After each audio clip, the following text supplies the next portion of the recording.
Yeah, did you practice with clicker and make sure it's in The middle. Same clicker. Yeah. The side should work. You're the one that did work. Let's figure this out. All right. Hello, my name is NLoSciuto. I'm a senior at WM15 High School, and my project was based on explorations in aviation. So I've been around aviation for as long as I can remember. Most of this has to do with a long line of pilots in my family. I was actually born on a naval base in Pensacola, Florida, while my dad was stationed as a P-3 pilot in the Navy. Now he flies Airbuses for American Airlines. And I also have my grandfathers on both sides of the family are involved in aviation.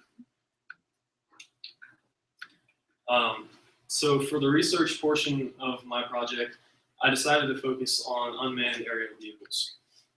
Now, these are similar to your traditional airplanes, but they can be operated remotely from up to thousands of miles away. And I broke down these devices into 3 separate categories and uses. Your first one is for military applications.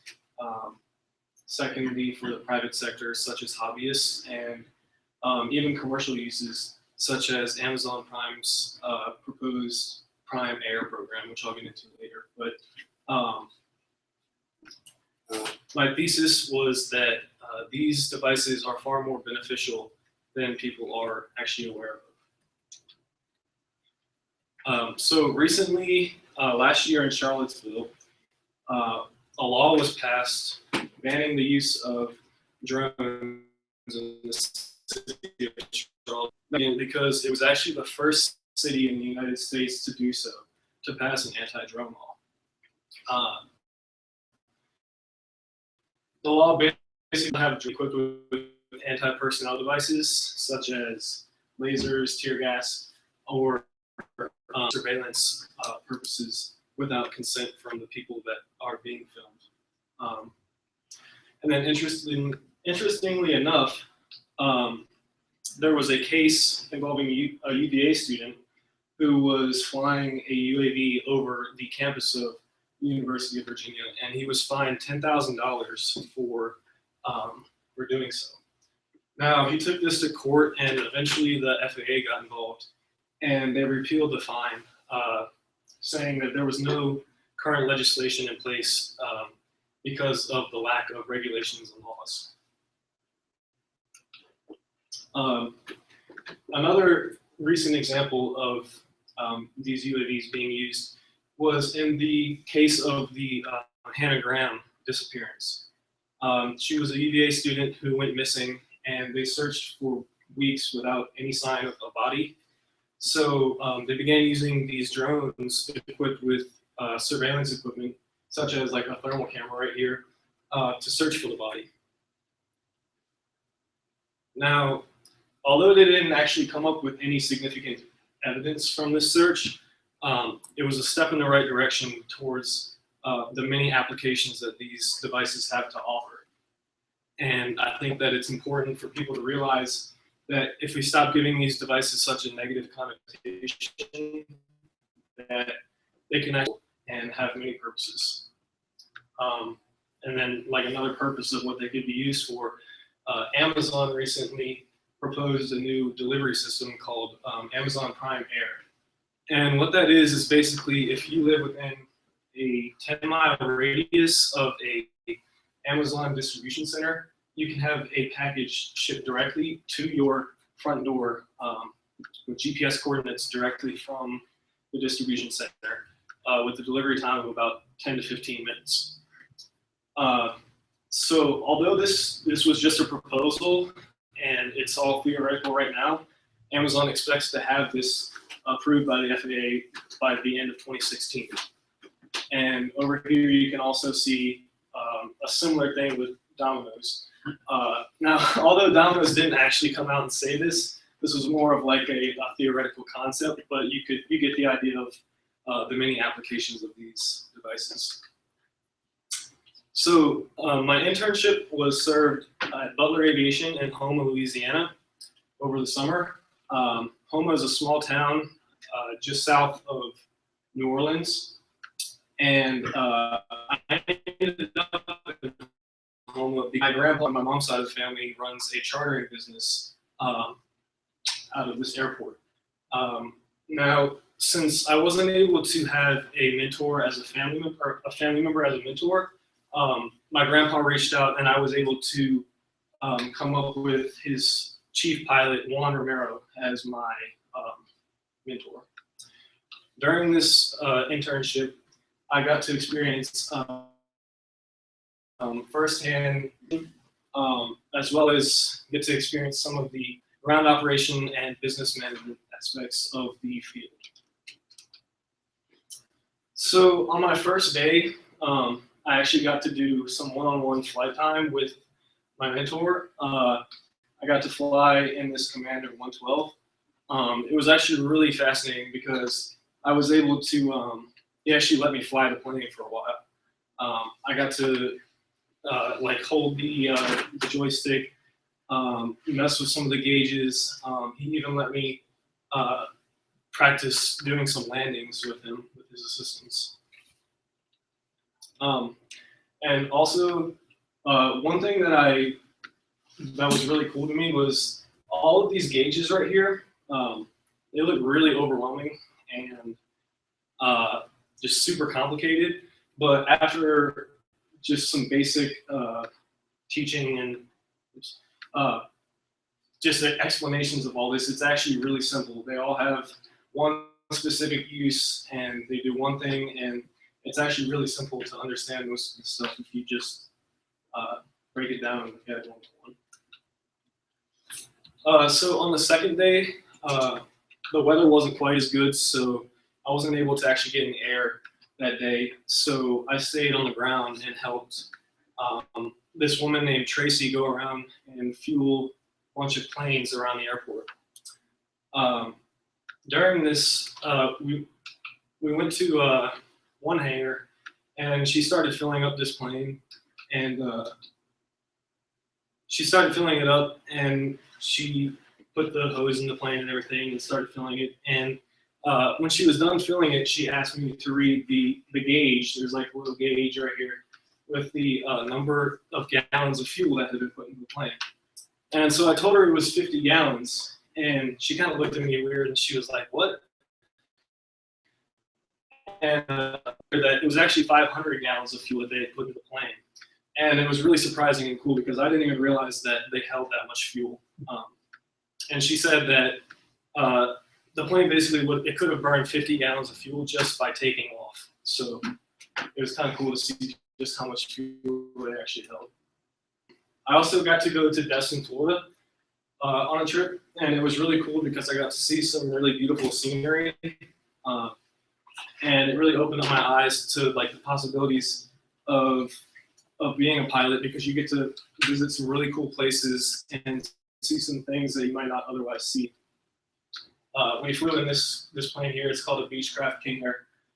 It's a turboprop, which means that these propellers right here are powered by these. They're almost like turbines, like jet engines, but they power these propellers, and they're much more efficient than your traditional propellers. And this was one of the last days of my internship. The weather was not that great, so there were thunderstorms all around us, and I learned about all the different instruments and the meteorology aspect of flying, how to like read weather maps and all different types of weather gauges that they use. One thing that we used was a strike finder, and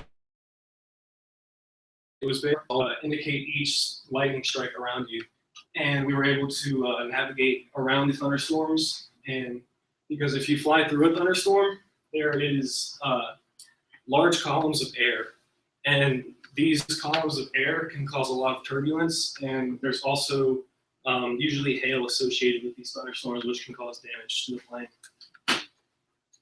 The community service aspect of my senior project was served at RES with Ficus and Mohammed Hader.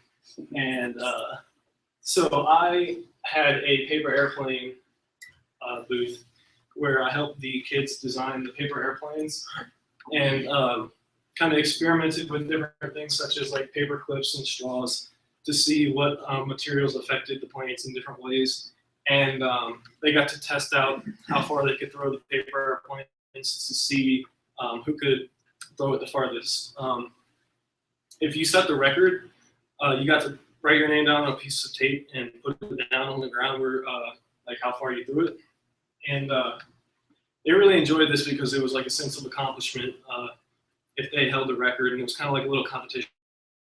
They really enjoyed it. So that was kind of my legacy, was inspiring these kids to get involved with these, like the engineering process and designing, and possibly like spark their interest in things such as aviation. So my future plans, well, let me start. I learned a lot from this internship and project as a whole. I learned that I'm really interested in aviation, and that it's a path that I would like to pursue in the future. I plan on attending George Mason in the fall, most likely majoring in systems engineering, which is developing systems or devices that help you accomplish a certain goal. And this was similar to like the UAVs that I researched, because they have many possible applications, and they can be developed and designed to do many different things. Also, George Mason offers a minor in aviation, and that's something that I'll probably be pursuing as well. Advice for upcoming seniors. Like everybody has said, time management is really important to get your stuff done on time. Start early if you can. I found that the journal entries, although they can be taunting at sometimes, just keep up with them, and they're actually quite helpful if you, for reflection in the future, like when you're going back to make your PowerPoint or your research paper. Your journal entries can really help you recall some events or stories that you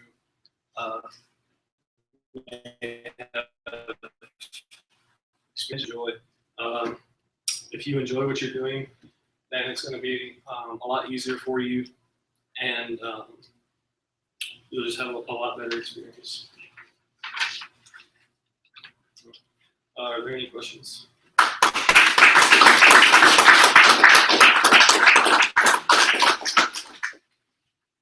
Yeah, somebody else that did aviation in the last couple of years mentioned that I think this is what they said, that the number of people who are getting pilot's license is less. I mean, there are fewer people getting pilot's license in the U.S. What do you think the reason for that is, and what do you think the what might be done? Because obviously we need to have pilots. I would say that, well, not as many people are flying right now, just because of the expense. It's really expensive to travel, and also getting your pilot's license is also really expensive nowadays. So it's just really a cost thing. Like there's not as many people are flying, and not as many people want to become pilots because of how expensive it can be. And I think that's one of the biggest problems.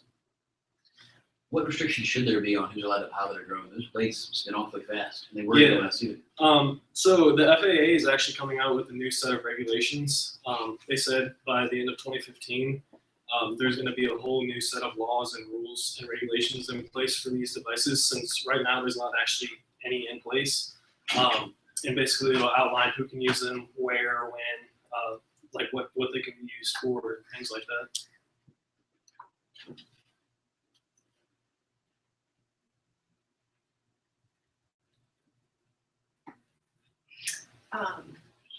if you wish you could have done something differently?